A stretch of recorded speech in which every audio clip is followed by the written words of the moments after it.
is Emily House, and I am from North Dakota in the United States. I first noticed hyperhidrosis when I was a kid, I want to say. I my first like aha moment for me when I realized I was different was when I was holding hands with my first boyfriend, and it was like fourth grade, right? And we were holding hands while we were skating, and he like was very like hesitant to hold my hands, and later I found out that he just like did not care for holding my hands, and I was just like so embarrassed. It was That's when I noticed something was different.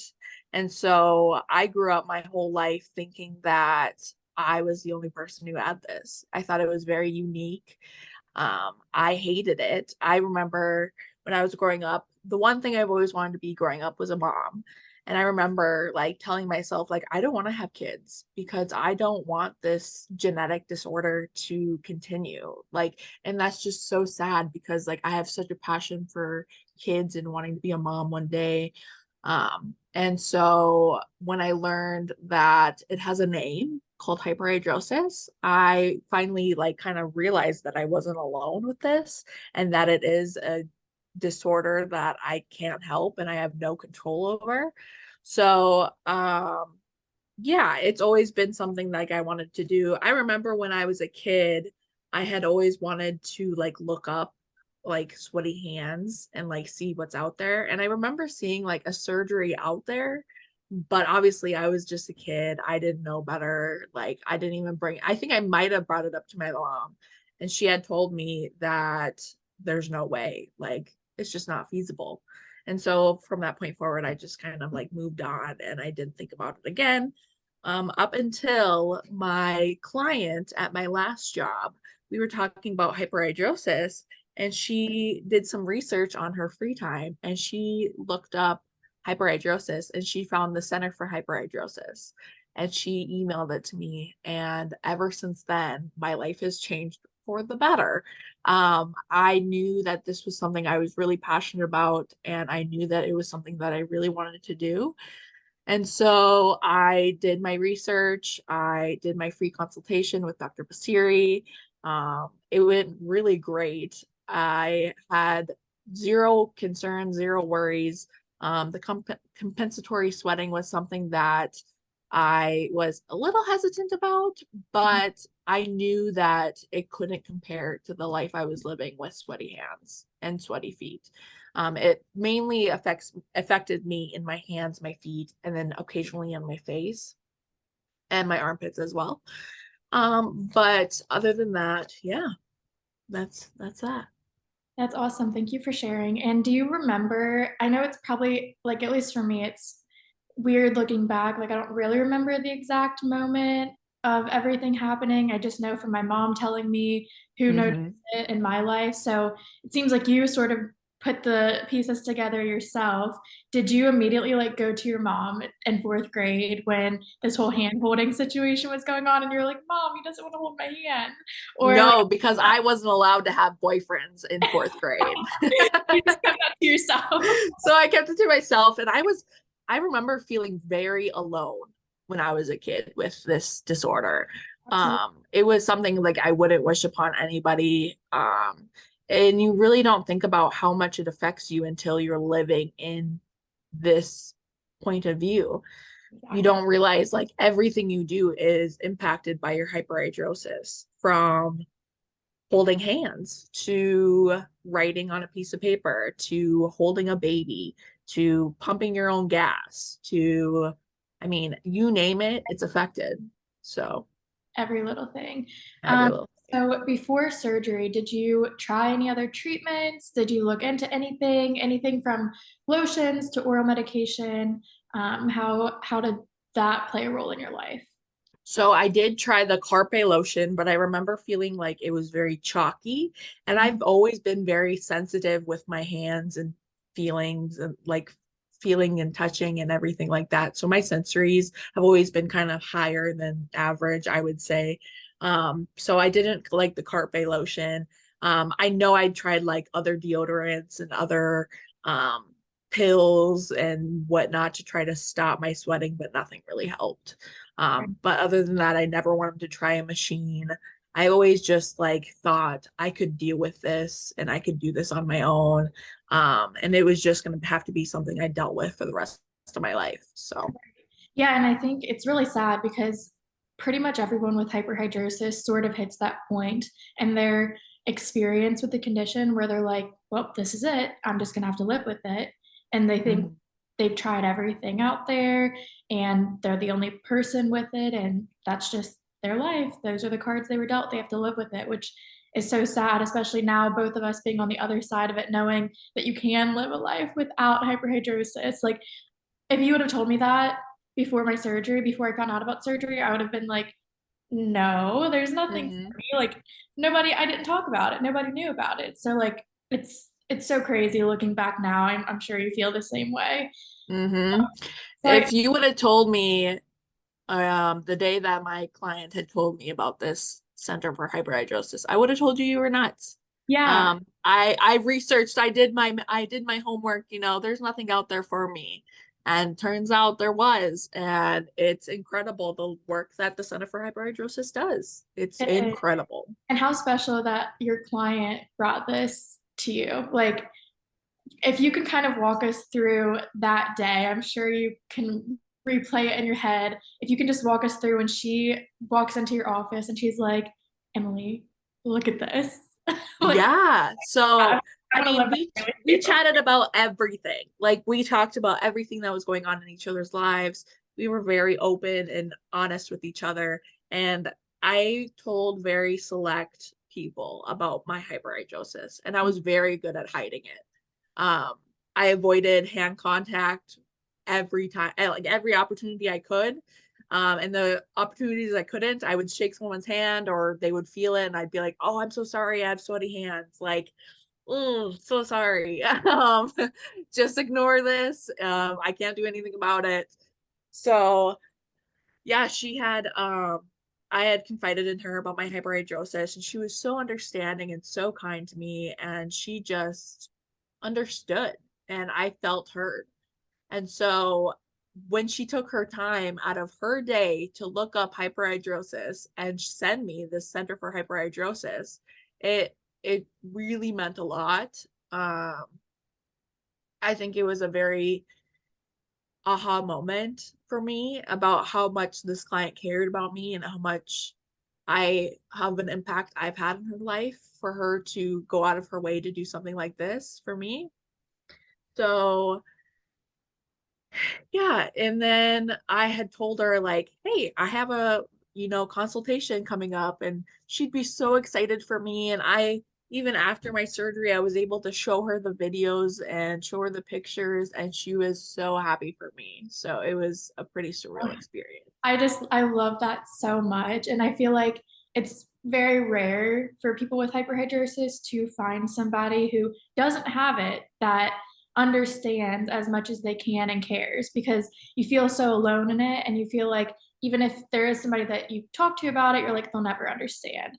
And that's Mhm. true. They will never understand what it's like unless they have it.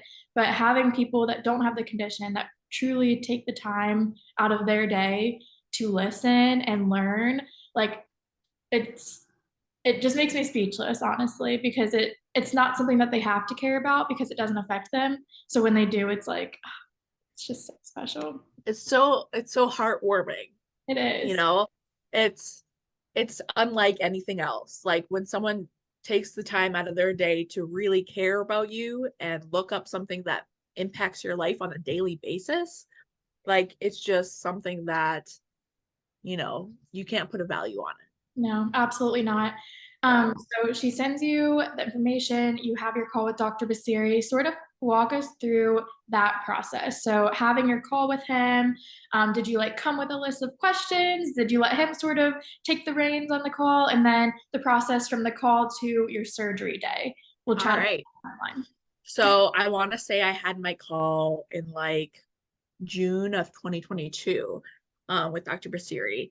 And he basically, I thought he was like a god. Like he brought to me this solution to my sweaty hands. Unreal. In 25 years, I had never heard of anything like this before. And this doctor is telling me he can cure my sweaty hands with just a couple incisions. Like, okay, sign me up. So from that point forward, I had the Center for Hyperhidrosis process my insurance. And that took a little longer than average because I ran into some hiccups with my insurance. Um, but then once my insurance got approved, I got the call that I could schedule my surgery, which was so exciting. And so I was traveling from North Dakota to California to have the surgery.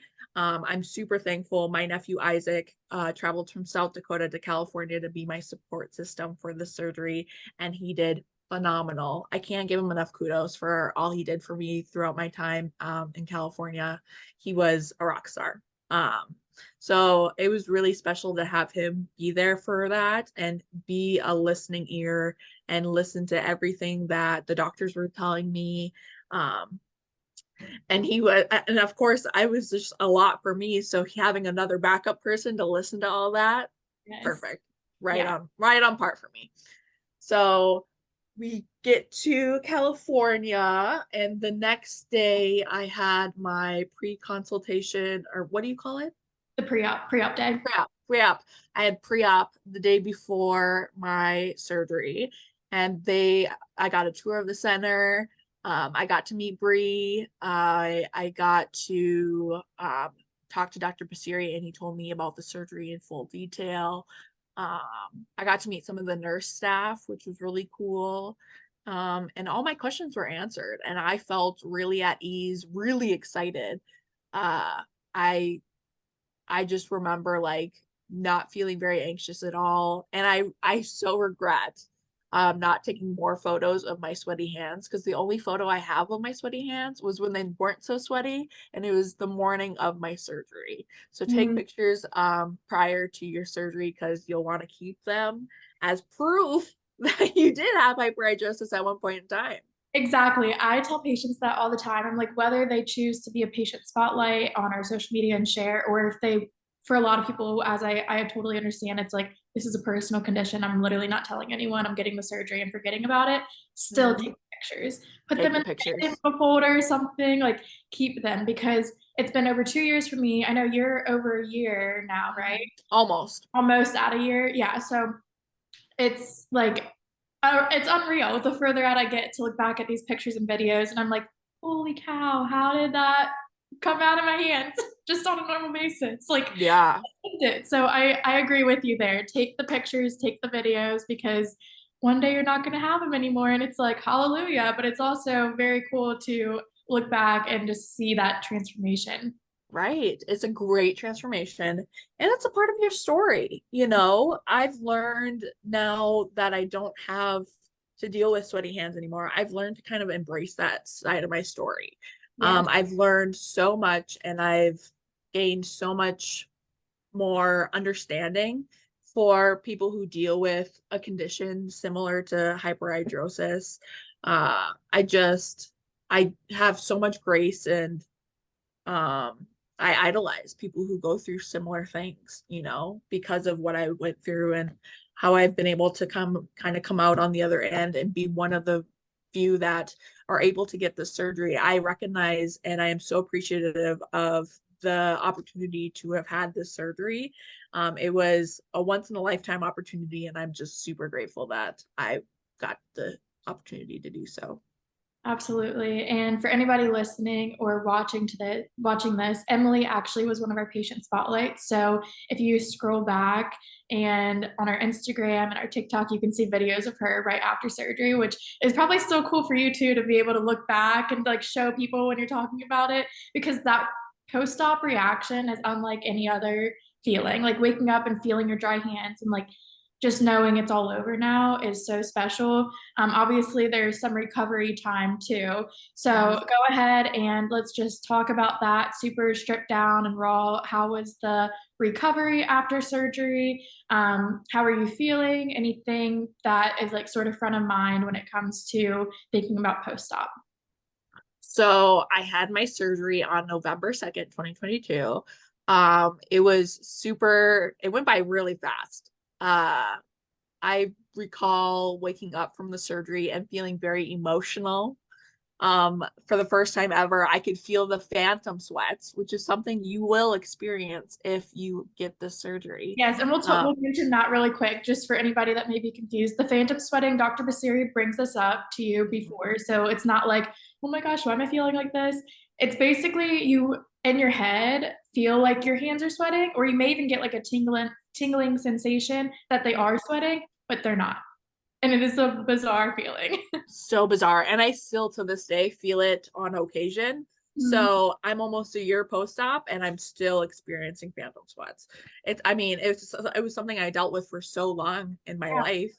So it makes sense that I'm still experiencing kind of phantom sweats almost a year out of this surgery. So it makes sense. Yeah, and do you So notice more so if like for me, I don't really experience it anymore, once in a blue moon, but I remember the first time it was a couple months after my surgery and one of the kids I used to nanny, their friend went to like shake my hand and my hands were dry, but like and like my heart dropped to my stomach. I was like, "Oh my gosh." Like that same feeling when somebody would shake my hands before and like they weren't sweating. So I was literally like, "Pray, you're fine. They're not sweating. You can shake their hand." But is it more so for you in those situations too, or is it just randomly where you'll feel it? I've gotten more confident as time has gone on post-op, but I definitely recall very a lot of times whenever someone would touch my hand, whether I'd hold their hand or shake their hand, or our hands would just touch on accident, I remember feeling that gut-wrenching feeling, like, oh no, they're gonna feel my sweaty hands. It was always like a something would drop in my stomach every Mhm. time I'd feel that way. And I felt that way my whole life. Like anytime someone would touch my hands in any capacity, I would feel that gut wrenching drop in my stomach. And so I felt that a few different times after my surgery. And it was, I would say, I mean, unbelievable for one, that my hands were not sweating and they still aren't sweating to this day. Um, and it's just Mhm. very surreal, and you get to take in the gratitude that comes with it too, which is a really cool experience. Absolutely. Anything else recovery wise? I know this is something that is very like we all speak about the compensatory sweating, which is more so life after. But let's talk about like the chest pressure because um, Kayla and I talked about that as well, and it's something that every patient will experience. And I personally always explain it as like feels like just a pressure on your chest, and that's how the nurses explained it to me. Like if you had something sitting on there. So it was very manageable and it lasted a few days. Mm-hmm. For you, how would you describe your I post-op? would say my post-op, the only thing that impacted me was that chest tightness, that chest heaviness. Um, yeah, like you said, it just feels like something's like sitting on top of you consistently until it kind of eases up a little bit. But it's nothing that's not manageable. And it's so worth it to get this surgery. So worth it. I can't stress that enough. Like the minor compensatory sweating, the minor phantom sweats, the chest heaviness, that's all worth it. Because there is light at the end of the tunnel, and that is temporary. And the compensatory sweating, I do get that whenever I'm like overheated, over exercising, anytime my body temperature kind of rises, I do get compensatory sweating in my stomach area and my lower back. My face still sweats from time to time when I'm hot. It's very rare, manageable. It's not the same compared to when I did have surgery. And I also did have surgery to remove the sweating from my armpits as well. And ever since then, my armpits have not really noticeably sweated that from what I can recall. So it's been fun. It's been fun. Yeah, it's a different life, that is for sure. Thank Hmm. you for sharing all of that. And let's get into some questions, so career wise and academics. Before surgery versus after, have you noticed a difference in just your professional life? How did hyperhidrosis affect you before you had surgery, during school, and maybe choosing a career path? Did it have any impact on that? I would say because I went into the social work field, I wasn't directly impacted by my hyperhidrosis because I purposely chose this field knowing that my hands would be a minor inconvenience in my career field. I think I would have loved to have the opportunity to do something with my hands, but I do love social work. It's my passion. I'm really glad and thankful that I ended up at this in this career. But at the same time, I think that if I didn't have hyperhidrosis, the options for my careers could have been much broader.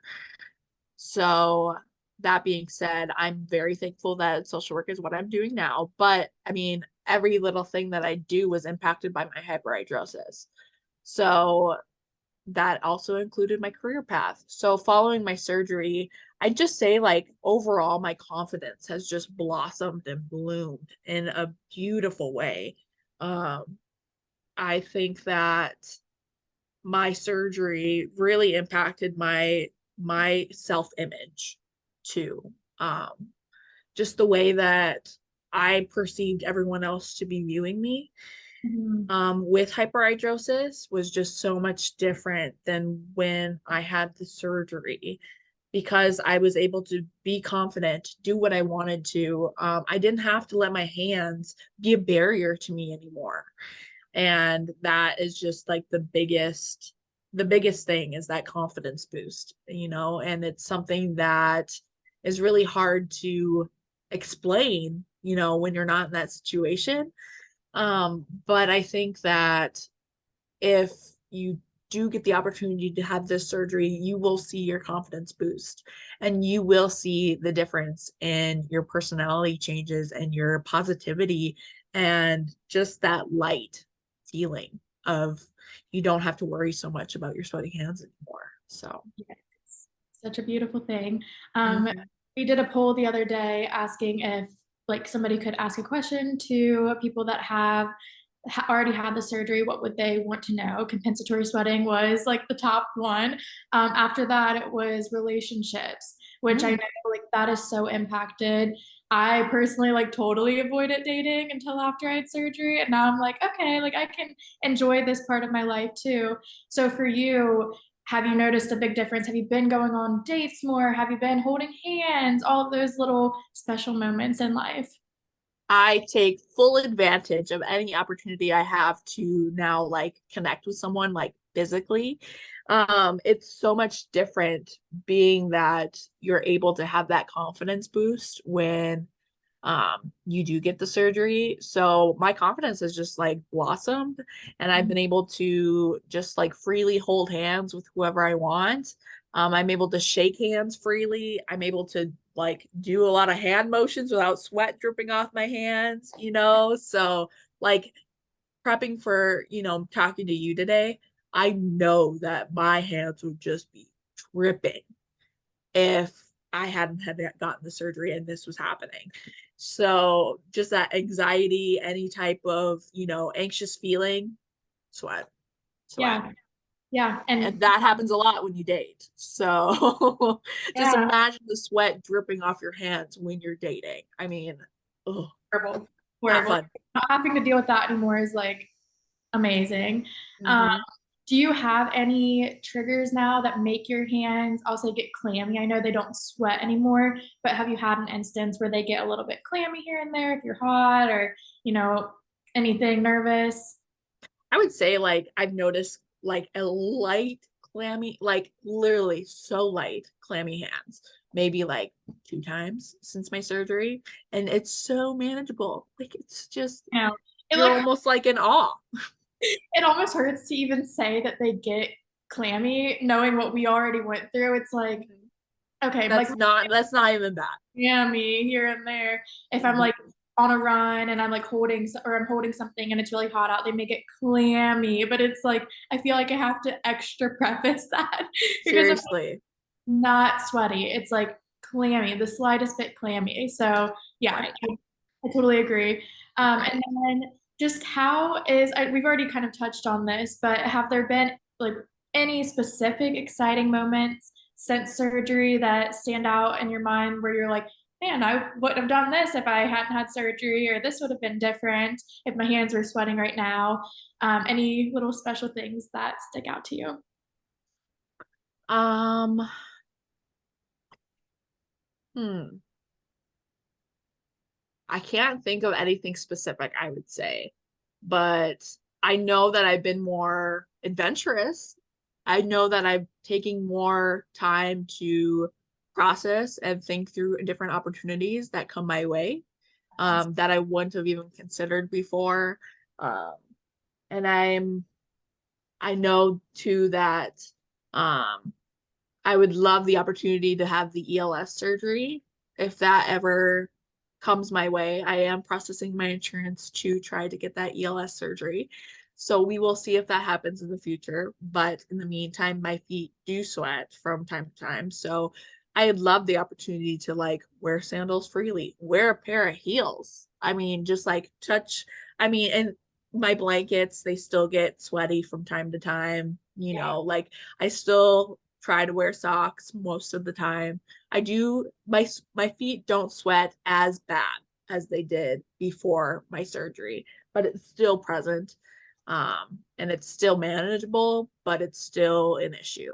Yeah, So, that's you. And I think that's really good to hear. And for anybody that has already listened to Kayla's interview, before you listen to this one, Kayla's feet improved after her surgery, and she is wearing heels. And then you can see where Emily's hasn't really improved. You know, they've improved a little bit maybe, but not enough where it's like, oh, I'm not considering ELS anymore. And I think that's really important to point out. And that's what I tell patients going into the ETS surgery.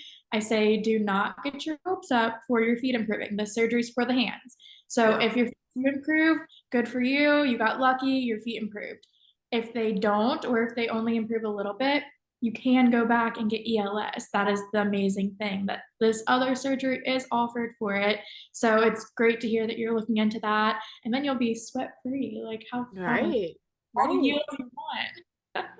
Yep. And I know that too. I was always curious, like, what do they do? Like, what makes this surgery work? You know?